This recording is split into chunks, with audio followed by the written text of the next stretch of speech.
আর যে বাবা চলে গেছে সে বাবা তার ছেলে তার বাবাকে হারিয়েছে, মা তার সন্তানকে হারিয়েছে, বউ তার হাজবেন্ডকে হারিয়েছে। আপনারা কোথায় থাকেন? ঘুমান। আপনার যে সার্টিফিকেট আছে আজকে, আপনি যদি ওই লোকটা যে কাজ করছে ওই লোকটা কিন্তু একা করে সাহস পায়নি, অবশ্যই এর কোনো মাথা আছে।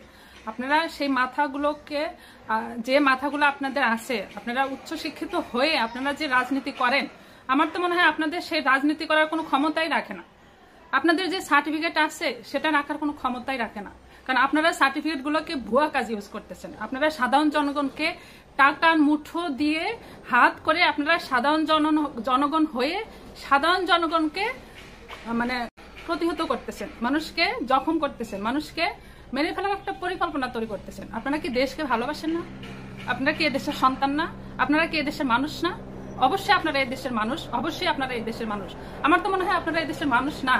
আপনারা যদি দেশকে ভালোবাসতেন তাহলে দেশের মানুষের উপর একটার পর একটা ঘটনা ঘটাইতে পারতেন না। আজকে দেশকে ভালোবাসেন না বলেই আমার মনে হয় আপনারা দেশের মানুষের উপর এত জুলুম, অত্যাচার, খুন ঘটাচ্ছেন।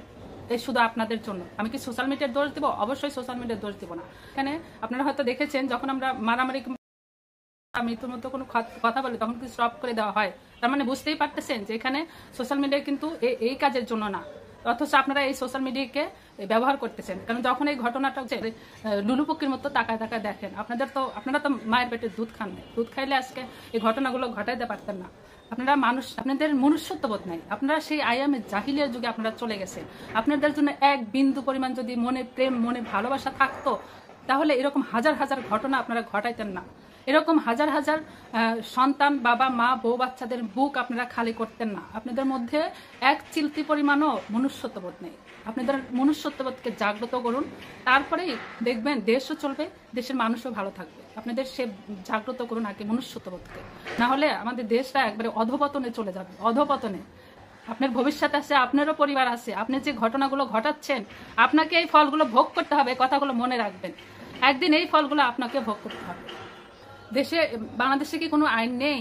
অবশ্যই আইন আছে। আইন সবসময় অন্ধ, আইনের চোখ সবসময় কালো কাপড় দিয়ে বাঁধা থাকে। এটা আপনারা জানেন যে আইন সবার জন্যই প্রযোজ্য, আইন কারো ধারে না। আইন কোনো রাজনীতিক প্রতিনিধি বা সাধারণ জনগণ থেকে শুরু করে আইন কারোর দিকে মানে ধারে না। আইন সবসময় আইনের পথেই চলে, আইন সবসময় সোজা পথে চলে, আইন কখনো বাঁকা পথে যায় না। আইন আইনের গতিতে চলে। তো যখন ওই ঘটনা ঘটে তখন কিন্তু আপনার আইনের লোক ছিল না। আইনে কখন আমরা যাই, আইনের আশ্রয় কখন আমরা গ্রহণ করি? যখন একটা বিচার সালিশ, এই ঘটনাটা আমরা এখন তুলে দিচ্ছি আইনের হাতে, যা আইন দ্বারা এর বিচার হোক। আইন কিন্তু আগেই কিন্তু ওখানে যা দাঁড়ায় নাই। কেন? ওইখানে দাঁড়ানোর যে সাধারণ লোক যদি ভয় পেত তো অবশ্যই প্রশাসনের লোক ছিল, প্রশাসনের লোক, সাধারণ জনগণ ওখানে ছিল।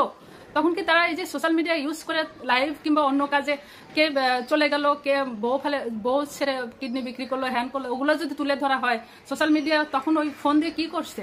ফোন দিয়ে কি তাকায় তাকায় দেখছে? যে শুধু তাকায় তাকায় দেখছে, সোশ্যাল মিডিয়া তখন ইউজ করতে পারে না। কেন? ফোন নাম্বার সবসময় প্রশাসনের ফোন নাম্বার দেওয়াই থাকে, একজনের কাছে না থাকলে আরেকজনের কাছে থাকে। আশেপাশে কি কোনো থানা ছিল না?